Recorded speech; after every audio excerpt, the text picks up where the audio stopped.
Hello, everyone. Welcome back to DJ and the Zooms. I am Jay, and today I am questioning my allegiances. What the hell was that?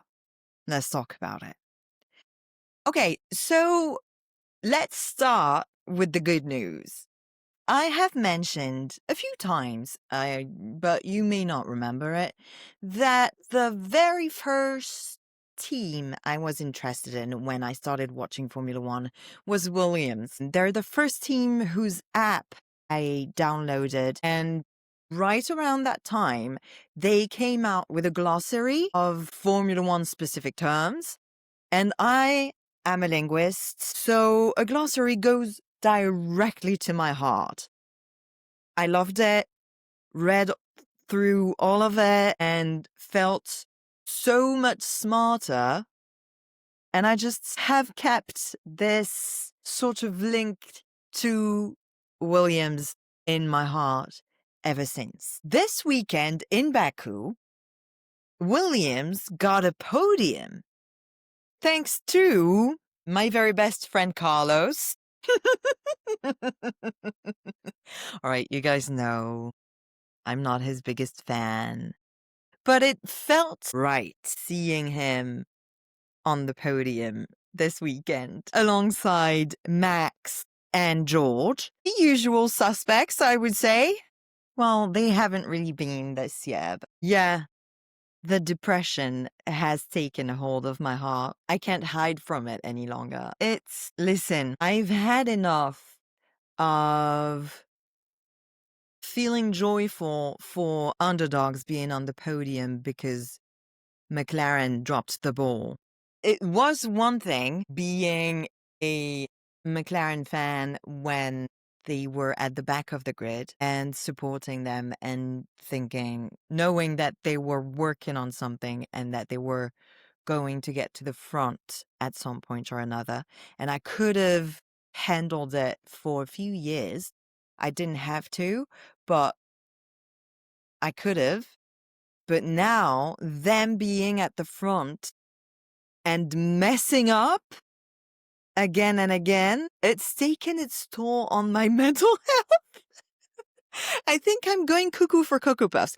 What was that 4.1 second pit stop, you guys? I'm trying to stay calm, and as you can see, it's not really working. Because I feel like I've been very understanding since the beginning of the season, because it has happened 3 times in a row now, and it's not okay. It feels amateurish, you guys. Last year, we beat the freaking record, 1.8 seconds. And this year, what are we doing? Sleeping on the job? Listen, I know. I'm criticizing from the comfort of my own home, but then again, changing tires is not my job. Listen, I shouldn't be recording my podcast right now because I'm still so angry, but it's Tuesday afternoon, and if I wanted to come out tomorrow, I gotta get to it. But I've had it. I wasn't expecting Baku to be very spectacular. Well, it could be all or nothing because it's a street circuit. We saw throughout the weekend in practice and qualifying, 6 red flags in qualifying, how easy it is to slip and end up in a wall because they're so close.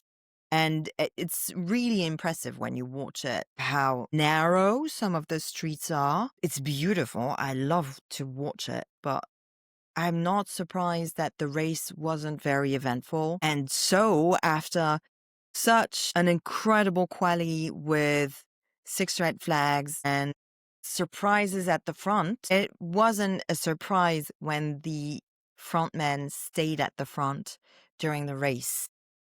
I suppose everyone was a little more careful with the way they drove. And so there was Oscar in the wall at the very beginning in the first lap. And then that was it. No one else DNF'd and there was no other crash.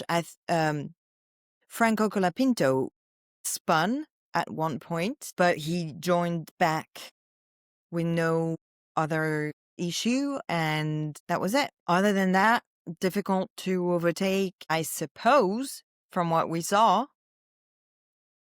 And Max, Jordan, Carlos on the podium, and that was refreshing. Actually, like I mentioned it last week, I'm glad to see Max coming back. Always happy to see George.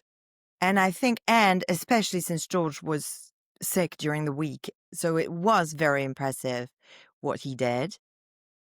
And Carlos, first podium for Williams in how many years? And, well, obviously, I would have liked to see Alex do better, but it is what it is, I suppose. Clearly, with all the red flags in qualifying, there was a major luck factor in it. Yeah, fun little surprises.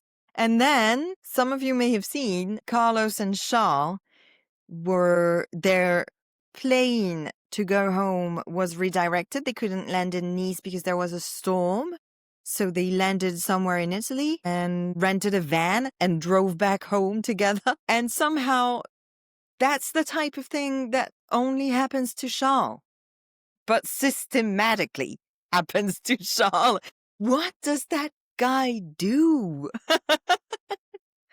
Oh, Shaw, what a legend. But that's why we love him. I guess this is all I had to say for this week's episode. I'm very sorry. This is a very, very short episode, but I have had a lot of work lately. Not work, but job search. And we're getting into the end of September, so the clock is ticking and I have to be everywhere all at once.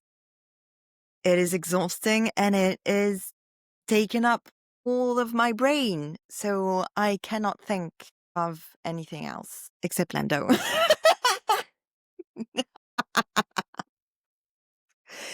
But yeah, I'm sorry. I hope I'll come back with more interesting episodes in the coming weeks. We have, I think, 7 races left until the end of the season. Hopefully I find a job soon and manage to sleep again. And then I'll be able to put thoughts together and make better episodes. Please follow DJ and the Zooms on Instagram, TikTok, YouTube is a thing now, and give us 5 stars on Spotify. Love you. Bye.